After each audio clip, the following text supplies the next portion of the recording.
Hey, everybody. Welcome to another episode of Dallas Cowboys Overtime here on Fort Worth Star Telegram, StarTelegram.com. I am Star Telegram columnist Mac Engel. That is Mr. Clarence E. Hill Jr. Clarence, we got a lot to talk about.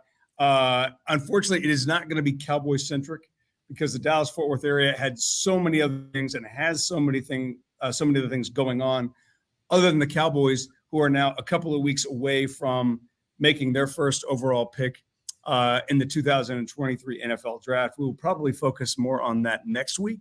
The Cowboys might be circling, but obviously the priority this week is the biggest pop star in the world who just came to town and had I would say, a tacit throwdown with Jerry Jones over the curtains at Jerry World. Clarence, you've covered the Dallas Cowboys ever since they moved into AT&T Stadium and specifically had to deal with the shadows and the glare and the lights created by the sun when it goes down in the west on the late games, 3 o'clock games, and the absolute migraine and hell that it creates for not only just the fans, but the players. Well, Taylor Swift comes to Jerry World, and she has the bright idea, says, you know what? I'm going to put up curtains. I'm going to put up curtains at my show. I'm going to put up curtains at Jerry World because I'm Taylor Swift, and I can do whatever I want. And she can. She played 3 straight nights, Friday, Saturday, Sunday at AT&T Stadium, the biggest act ever to hit DFW, drew 70,000 fans every night, and she had curtains up. Clarence, Jerry's a smart guy. Why can't he do what Taylor does and drops down curtains for the 3 o'clock kickoffs? Well, first of all, I think you're burying the lead. You just buried the lead because you were at the concert opening night. Okay, I was. You just skipped over the fact that you were nobody cares. 70,000 on the floor. Use your daughter to get score these seats. Oh, I did not use my daughter to score the seat. I just want to let the record show that you got Let me I did not use her to get the seat. I want to be clear on that one. I did not use her to get the seat. Let me use my cute daughter. She's lovely. Great personality. You're going to love her. We're going to write this story. Yeah, we did. Stayed up till 2. It was my idea to cover it because I've covered about a dozen concerts before. And what I've learned is that sometimes they give you good seats. Sometimes they give you bad seats. Sometimes you're going by yourself.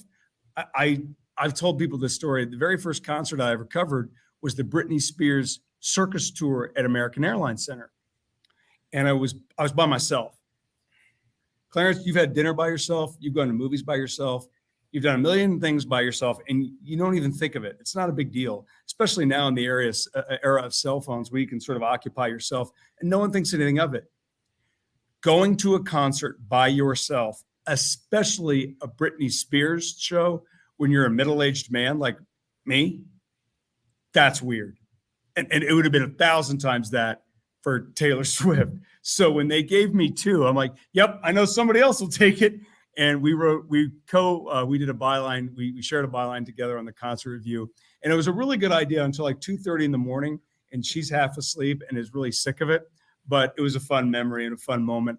And it was a lot of fun. I'm glad I had a chance to do it. Before we move on to the curtains, I got dibs on Beyonce at AT&T Stadium in September. I got dibs on a Beyonce concert, okay? Do you think how many nights is she playing? 1 or 2? I think she's doing 1 because she's in Houston the night before and she's coming there. She's all over the place and tickets are $1 million and you know what it is. I got dibs. I'll be interested. Have you seen her before? I haven't seen her before. I have. I saw her one year. I took a late flight to training camp and I saw her at AT&T Stadium. How was she? Awesome. Great. She's full of energy. She's Tina Turner. I mean, the energy and all the other stuff. I mean, she gives a great concert. So looking forward to that. It was a great weekend, and certainly Taylor Swift was the centerpiece of everything. You had the women's Final Four. You had the Rangers season opener. We did have a new addition at Dickies Arena in Fort Worth. I should have gone there. I should have used my pool. You should have done a new edition. Yeah, I should have done a new edition because Bobby Brown was sick and he didn't show up. But that's outstanding. But we're just resetting the curtains at AT&T Stadium. I want to say something that Jerry has always had curtains for concerts. It wasn't just a Taylor Swift thing. He's done this in the past. That's really one of the sticking points for Cowboys fans because he's so adamant, we're not putting up curtains for these afternoon games. When they do have curtains in the building and they put them up for concerts, they certainly had them up. Lena Blitz used to work for us, put a nice tweet out there about curtains at the concert, and we'll just show you these long flowing curtains because they want to make the concert experience the best possible for the audience and for the show. And why does he not want to do the same thing for football games? Why not? We've asked him. We have seen on some of those late afternoon games, and if you're in the East End zone, you can't see. It's bad for the fans, and it's bad for the players. Fans can't see that sun comes in, and sadly, it has hurt the Cowboys more than it hurt anybody. I mean, you go back to last year's game against the 2 years ago when they lost to the 49ers in the playoff game. Cedric Wilson missed the ball right before the half that was right here. He couldn't see it with the sun. They would have had a chance to be in field goal range. They lost that game by 6 points because they needed a touchdown at the end. If he catches that ball and they kick a field goal, they only need a field goal. We're talking about possibly a different outcome last year. And we're not talking about Dak sliding and all this other stuff, all this other stuff. But that, it was, people forget about it. They forgot about the end of the game because everybody lost their mind over the clock running out on Dak and all this other stuff. But if Jerry would have had curtains up or something to block the sun, they may not even gotten that situation. There was a problem this year in a game against the Eagles on Christmas Eve when the afternoon game.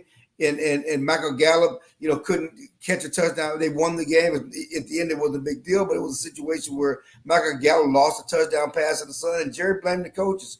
You know where the sun is, your home field, throw the ball to the other side. Don't call a play in the sun. No, Jerry, and Clarence, at this point, do you think this is just about pride with Jerry? Like, nope, we're not doing it. We're not doing it. That's it. Yeah, it's stubbornness. Yeah, it's certainly stubbornness, and they certainly could do some things, especially for the late afternoon games. Now, I know we've talked incessantly about them building the stadium east to west, with most stadiums built north to south, which is a problem. And again, you can solve that problem with curtains. But according to the Cowboys, one reason why it was built east to west is because they were looking at long-term development of the stadium, and they expect some 15-story buildings to be built somewhere around there to block out the sun in the future. And the way they have the plazas laid out, it fit right for how the plazas are laid out next to the Globe Life Field and all the other stuff. Well, again, you can't undo how they built the stadium or where they built the stadium, east and west rather than north and south, like most stadiums are built. But you certainly can do some things about the sun. You're absolutely right. And the thing that's a little frustrating is that I remember when they built AT&T Stadium, and I talked to an Arlington City Council member about how long the building is going to last. And if you look at how long sports stadiums last these days, it's 30 years or so. AT&T Stadium is 10 years old, older than that. Clarence, you and I both know, as Arlington has changed, the area around that stadium has changed somewhat. We're not going to see some big 15, 20-story tower office building built big enough in the west side of that stadium to block out the sun. On the west side, it's not going to happen. Yeah. This is what they're going to have. This is what they're going to do. And either Jerry changes his mind, which is, you say, he's not going to, and this is what it's going to be, and it'll continue to be a farce. Meanwhile, when another performer comes in, Taylor Swift, Beyonce, they'll drop curtains down. It's asinine, but for here, it makes total sense, right? Yeah, it shouldn't be curtains for the Cowboys at home. Hey, there we go. All right, let's move on. Speaking of curtains, it is certainly going to be curtains for another team in DFW. I'm talking, of course, about, I can't believe I'm going to say this, the Dallas Mavericks. There are 3 games remaining in the NBA's regular season, and a team that made the Western Conference Finals a year ago now looks to be outside not only of the NBA's Western Conference playoffs, but the play-in game. Clarence Hill says, don't blame Kyrie Irving for the state of the Mavericks. I want you to hear me out on this one. I'm inclined to believe you for a couple of reasons, but here's the facts. When the Mavericks traded Spencer Dinwiddie, Dorian Finney-Smith, and 7,800 second-round draft picks to the Brooklyn Nets on February 8th. They improved to 30-26 in Kyrie's first game with the Mavericks with a win at the Clippers. Since then, they are 7-12. They are 37-42 overall. They cannot win a close game to save their life. They have played a ton of close games since Kyrie's come here. They've lost almost all of them, including Sunday at Atlanta, where they should have won it. And then you can make an argument that they shouldn't have won it. They're bad. It's a bad team with two elite all-world players. So you don't want to blame Kyrie. That's fine. You can't really blame him. He hasn't been here long enough. He's produced. They have a spectacular backcourt in Luka Doncic and Kyrie Irving. So the blame starts at the top. You got to blame Mark Cuban. Then you got to blame Nico Harrison. Then you got to blame Jason Kidd. And then you got to blame all these other guys, because you and I both know we've watched enough basketball. They ain't good enough. And now Kyrie Irving can be a free agent in the summer. You may lose him. Who knows what he's going to do? And now you're looking at, I don't know what they're going to – Clarence, I don't know what this team's going to do, because they're all but out of it. And now there is some considerable speculation by reputable NBA reporters who said the Mavs might shut down Luka and Kyrie for the last 3 games and just forfeit them basically to protect what would be a top 10 pick in the 2023 NBA draft. Yeah. Crap. It's mind-boggling. This team was a series away from being in the NBA Finals last year, and now was out of the playing game. Not the playoffs, the playing game, which is ludicrous. And the only reason I say don't blame Kyrie, because Kyrie's done his job. He's actually, by all accounts, he's been a great teammate. Yep. Been a great teammate. He has not been he's been fine for criticism. There's no outside things, no distractions, no anything. He's playing at an all-star level, averaging 26.7 points, 5.1 rebounds, 5.9 assists, 1.2 steals per game, shooting 51% from the field and 37.7% from Did you do it off the top of your head? No, I got him on the internet. I got a computer in front of me. He's 94% from the free throw line. He has played well, but the problem is he didn't trade for himself. They traded for him and gave away big parts of the roster. That was part of that team last year. They were a terrible defensive. They were a terrible defensive team before the trade. They're worse now with Luka and Kyrie there. That is their problem. They don't guard anybody. Clarence, I asked Jason Kidd, Kyrie's first game here. I asked Jason Kidd because they played Minnesota, and Rudy Gobert looked like Bill Russell and Wilt Chamberlain combined. And as you know, Rudy Gobert is a defensive. That's his mark. He looked amazing. They had nobody. They wouldn't put in JaVale McGee. Jason Kidd doesn't like JaVale McGee. Christian Wood is a power forward, but really he's more of a 2 guard. Jason Kidd clearly doesn't like him. He's going to be gone. Rudy Gobert killed them. Every big guy has killed them. And I asked Jason Kidd about defense. And he said, well, this isn't a defensive league anymore. It's a small ball league. We're going to have to win by outscoring people. Mavs are scoring tons of points. Clarence, at some point, and even Doncic admitted it, at some point, you've got to stop somebody. I can't get over how bad this team is defensively. They don't guard anybody. They're so bad that bad offensive teams kill. Miami does not score at all. Right. And they scored damn near 140 points on them. They scored 42 points in the first quarter? That's embarrassing. It's ridiculous. So, yes, you're going to win with offense, but you shouldn't be outscored by offenses that are less than yours. And now we'll get into this topic later, but Clarence, in this day and age of NBA free agency where contracts are only 4-year longs, the longest contract is 4 years long. You've got to at least be concerned about would Luka Doncic leave? Oh no, that's a question, and why and Luka's unhappy. You can watch him. His body language has always been bad. Let's be honest about it. His body's always been bad. He pouts. But he's not happy. He's not a happy camper, and he complained about getting help, and they went and got him help, and he's you watch him play. He does not play with joy anymore. No, he's tough. And it made me. He's going to play for the Slovenian national team this summer, and he's going to do it.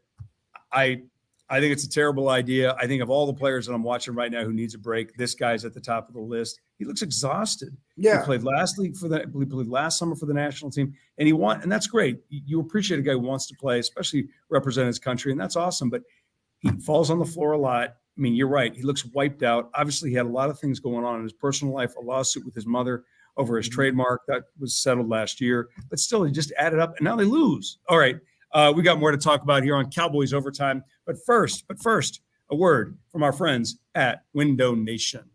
Window Nation, the star of window replacement and proud partner of the Dallas Cowboys, can help you fill the house this season with savings. Buy 2 windows, get 2 free, and make no payments and pay no interest until 2025. Fill your house for a customized authentic Dallas Cowboys jersey while supplies last. You could even help fill the Cowboys house and win tickets to a game. Visit windownation.com/Cowboys now for details. Call 866-95-NATION. Window Nation, proud partner of the Dallas Cowboys. All right. Thank you very much, Window Nation, for sponsoring this and every other episode of Cowboys Overtime here on StarTelegram.com. He's Clarence E. Hill Jr. I am Mac Engel, and we are not going to talk about the Cowboys today because we're going to talk about the biggest story in sports, women's college basketball. It's not a conversation or a topic I expected to be having 3 months ago, but here we are. The NCAA Women's Final Four was in Dallas over the weekend, and the semifinals were outstanding, especially Iowa's upset win over previously undefeated South Carolina. LSU, led by former Baylor coach Kim Mulkey, was a monster and rolled Iowa on Sunday at American Airlines Center in front of a packed house, more than 18,000 fans, including Dr. Jill Biden, who wants both LSU and Iowa at the White House. Speaking of horrible ideas. But Clarence, this game went viral, even though it was an awful game, because LSU, I don't think people appreciate how well LSU played in that game. Do you know how hard it is to score 100 points in a 40-minute game? Iowa scored 85 and got destroyed because what LSU is under Kim Mulkey is a monster. Angel Reese, the sophomore power forward, killed everybody. She killed Caitlin Clark, and then a big viral, unfortunately, race argument comes. No, race war is too much, but racial topic comes up is what Caitlin Clark did. Why is she getting a pass for doing this, which is a ripoff of John Cena, the WWE wrestler, who stole it from the hype man for who was the hype man? It's Tony Yao. Yes. Tony Yao did it. Thank you very much. Yeah. And John Cena readily credits him for doing it. Absolutely. And John Cena, the one who made it go viral. But Caitlin Clark does it in the NCAA tournament. Everybody loves her. Angel Reese does it in the title game, does it 3 times. And people are like, oh my God, this is class. This is awful. The floor is yours. I have thoughts on this, but I want to hear you. I know you wrote a column. It was very good. It's interesting, but go ahead. We got thoughts on it. And listen, we all grew up in the time when, you should act like you dance, right. Go to the end zone and hand the ball back to the referee and don't dance and act like you've done it before and play with class or whatever that means, but basketball is such an in-your-face game. It's always been an in-your-face game, and we accept this from the men. I was watching some highlights from Barkley yesterday, and I remember doing a dunk and throwing the ball back at the guy. Player. Yeah. That's happened in men's basketball forever. I think it's 2 things are here. I think it's a gender issue because we don't expect our women to compete, cutthroat, passion the same way we do our men. But I also think there's a racial line that I think that we talk about it all the time. It's something that the South Carolina coach brought up is how people are viewed differently with their passions and expressions. And listen, we love Caitlin Clark. She is the best player in college basketball. She was everything throughout the season. Okay.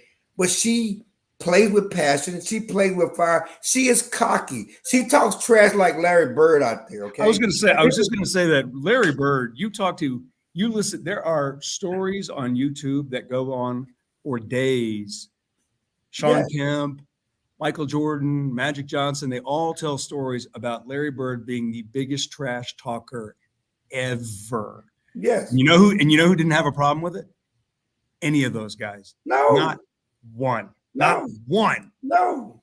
But part of the trash talking, just the culture. And before we go forward, let's say one thing. Caitlin Clark, at least publicly, for all accounts, has no problem with Angel Reese did. Okay, Nope, because when you talk trash, you understand that's part of it. Okay, the clap back is coming. Okay, and you got it. And so she talked trash. She only did you remember seeing the John Cena move, but she talked trash to Haley Van Lith from from Louisville. From Louisville, and told you're down by 15. I mean, she really basically talked trash throughout the South Carolina game. She didn't do this, but she talked trash. She hit her shots and did her emotions and did her just demonstrative antics that we love to see from Steph Curry when we put people to sleep and Right. and NBA players to say you're too small, but she does, and that's fine. And we sell. And there's been No, you said it. You said it. No. They did a story. They did a video about calling her the clapback queen. They did a whole video about her talking trash. So when we get to the championship game, and certainly LSU sees all that and hears all that and knows what's coming, and they beat them by 15. And Angel Reese she has been criticized for her antics and looks and expressions all season. She didn't get the same grace for much of the season that Caitlin Clark has about her individual expression. And so she clapped back a little bit in the championship game. Yes, maybe did she take it too far? I don't know if there's a rule. There's no rules on. I asked a friend of mine. I asked a friend of mine about this yesterday. He's an AAU coach, coaches boys and girls. He's African American. I think that's an important distinction as it relates to this anecdote. I said, "What did you think?" And he said, "The first time I didn't have a problem with it. The second time, if I'm our coach, I would say, okay, that's enough. And the third time, I was like, okay, that's enough. We need to stop that." Because in his view was, you did it, you made your point, now let's just go out and kick their ass and then be done with it. But my point and why I didn't have a problem with it is a couple things you said. We don't have a problem with this in the men's game. This has been going on forever. It's part of the show. The other thing too is these are kids. What do they do? They're just emulating and mimicking what they see on their phones, on Instagram, on TikTok, on highlight reels of sport, all of it, whether it's men or women, they're just mimicking what they see. And I don't want to be that old guy who says, well, you can't, that's the wrong way. Who's to say it's the right way or the wrong way? Nobody's dying. Nobody's getting killed. The thing that made me sad is that it did become, same thing with Dawn Staley. Dawn Staley's the best. And to hear her make those comments, she's saying them for a reason because that's how she feels.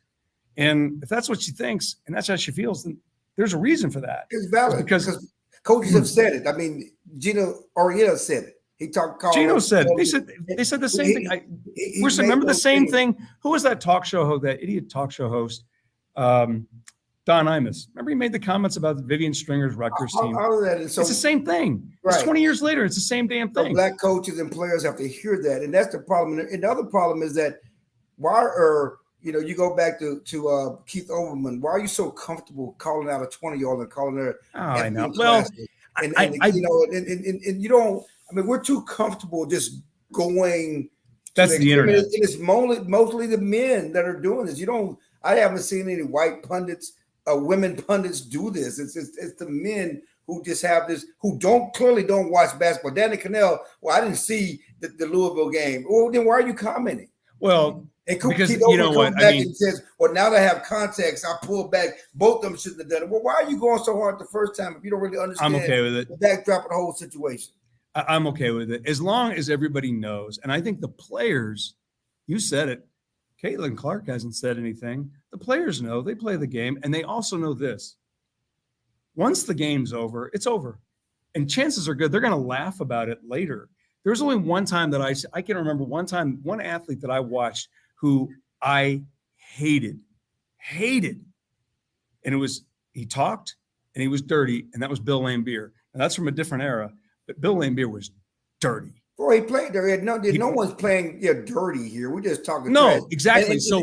And it's funny because you brought up her coach. Who's the guy from Duke? Grayson Allen. I hate Grayson Allen. Yeah. Grayson Allen tries to hurt guys. It's funny you brought up the AAU coach saying her coach should have stopped her. Her coach was going to stop her. Do you see the clothes her coach is wearing? I mean, listen. If anybody's listen, she's not going to be Kim. She's a great coach. But if anybody look at me and I'm going to stunt It's on Kim. you guys It's because I'm Kim. winning. I'm a champion. I'm gonna let you know I'm the best.